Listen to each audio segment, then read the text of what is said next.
kadang-kadang benda baik ke tak baik ni kita tak tahu. Kita duk ingat benda yang pada penilaian kita tak baik, benda tu tak baik. Tak, tuan-tuan. Quran kata apa? Dalam surah Al-Baqarah ayat 216.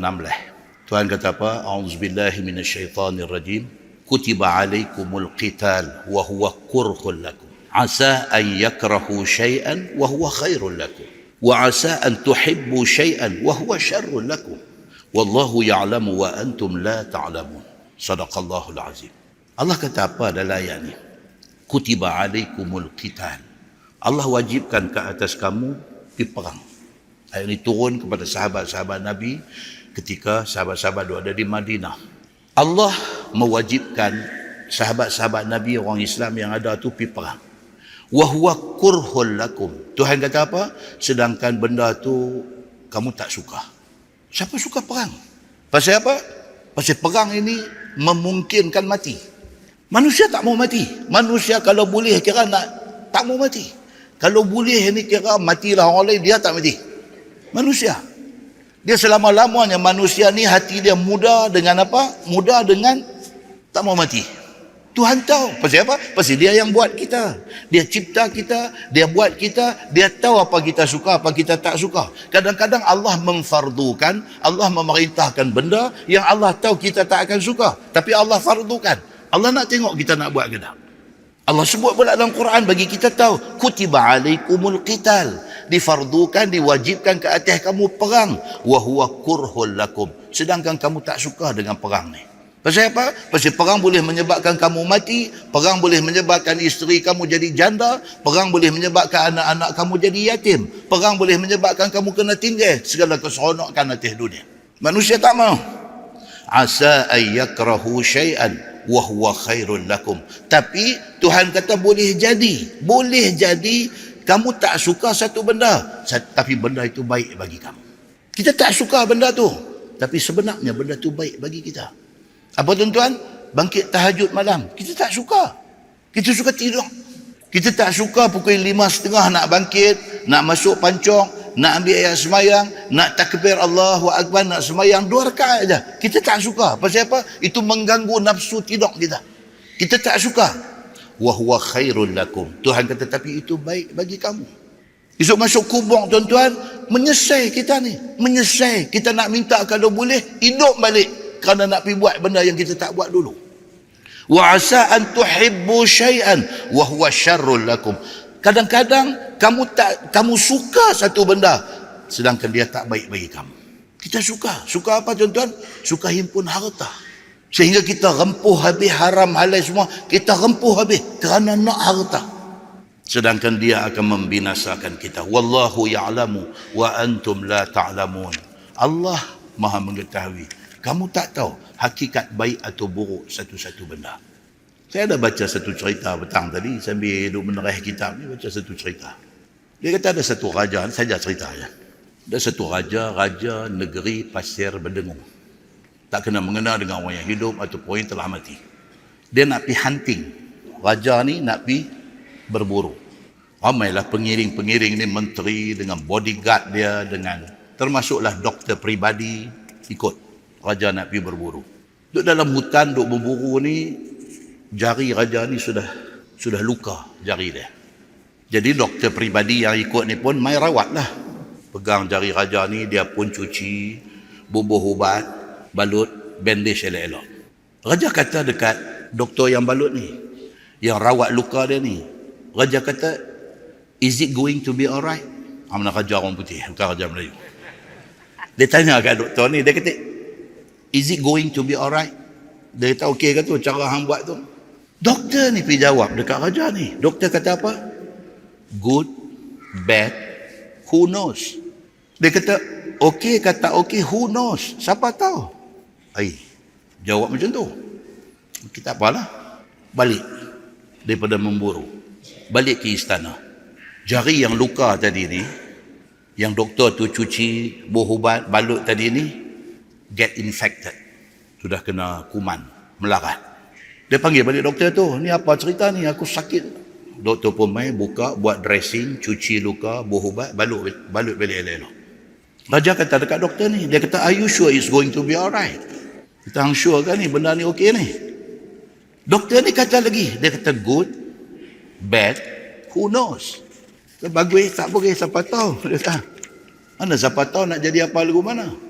Cari penyakit ni doktor ni. Beberapa hari kemudian dia kata jari itu makin teruk infected sampai terpaksa kena potong jari tu. Raja hot lah. Raja betul-betul hot dekat doktor tu dan dia perintahkan supaya doktor tu dihumban ke penjara. Hang buat leceh apa ni sampai kena potong jari apa semua, hang masuk jail, dia kata.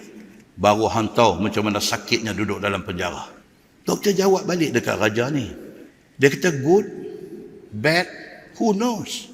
Dia kata masuk jail ni bagus ke tak bagus siapa tahu? Dia kata mana tahu. Raja bila dengar macam ni punya cakap, dia kata you are insane. Dia kata insane ni apa? Gila. Tu orang Melayu kata gila insane. Bahasa Inggeris rupanya gila insane ni. Raja kata dekat dia, you are insane and you are not qualified to be a doctor. Dia kata hang ni betul-betul gila, hang patutnya tak layak pun jadi doktor. Dia kata masuklah penjara doktor tu, dan raja ni pun dengan jari sepuntung dah tak ada. Dia kata beberapa minggu kemudian raja nak pergi memburu lagi sekali. Kali ini nasib dia tak baik, dia sesat dalam hutan. Dia punya duk gila, duk ligai binatang ni apa semua, tertinggal dengan geng dia. Dia sesat dalam hutan. Dia sesat dan dia ditangkap oleh orang yang duduk dalam hutan ni. Geng Tarzan ni sudah tangkap dia. Kebetulan hari dia ditangkap tu, hari itu geng-geng hutan ni, geng-geng Tarzan ni ada hari dia panggil holiday.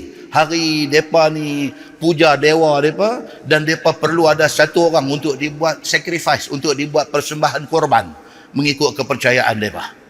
Jadi raja ni pun diikat di tepi unggun api, dan mereka pun start duk jadi macam Red Indian ni, duk pusing ya, duk kira sat lagi nak korban raja ni.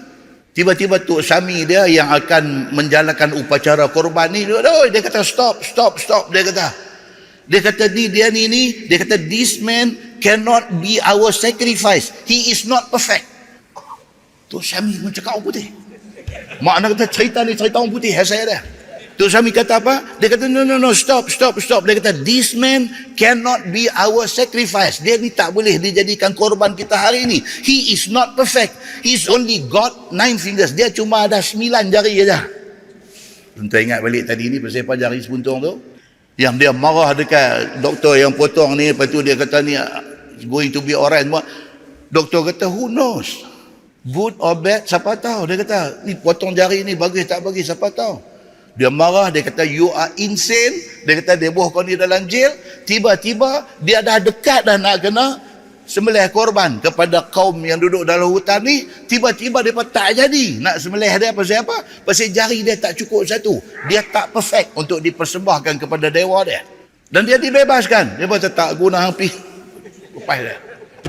Raja ni pun dah bebas, dia pun keluar pergi jumpa balik dengan geng dia yang main memburu sekali ni. Dia apa-apa Allah Tuanku jom bawa balik ke istana. Sesampainya dia di istana, apa dia buat? Dia pergi cari doktor ni. Dia cepat-cepat pergi ke penjara, dia jumpa balik doktor ni. Dia kata I'm very sorry. Dia kata aku minta maaf ke hang banyak-banyak. Dia kata hang betul, you were right. Dia kata hang betul. Dia kata losing my finger was good. You saved my life. Dia kata oh, dia kata hang betul-betul bagus. Dia kata dengan kerana jari aku kena potong sepuntung ni, selamat aku daripada jadi korban mereka ni. Thank you very much. Dan minta maaf banyak-banyak. Aku sudah silap. Dia kata aku pergi kata hang ni orang tak bagus. Dia kata aku silap. Dan it was my bad to put you in the jail. Dia kata itu memang keburukan aku. It was my bad to put you in jail. Aku pergi bubuh hang dalam jail ni, aku punya silap. Doktor kata apa tuan-tuan? Doktor kata bad. Dia kata you masukkan saya dalam penjara, you kata bad. Dia kata doktor kata kat raja ni, nampak insane betul diri kan. Dia kata kat raja, you kata you buat silap, you buh saya dalam penjara. Dia kata no, it was very good that you lock me here. Dia kata tuanku hukum saya duduk dalam penjara ni bagus. Apa pula tak bagus? Dia kata kalau saya tak diletakkan dalam penjara, saya akan ada dengan tuanku dalam hutan, dan kita dua-dua nanti kena tangkap. Tuanku akan lepas pasal jari tak ada. Saya jari 10 dua ada. Saya nanti kena.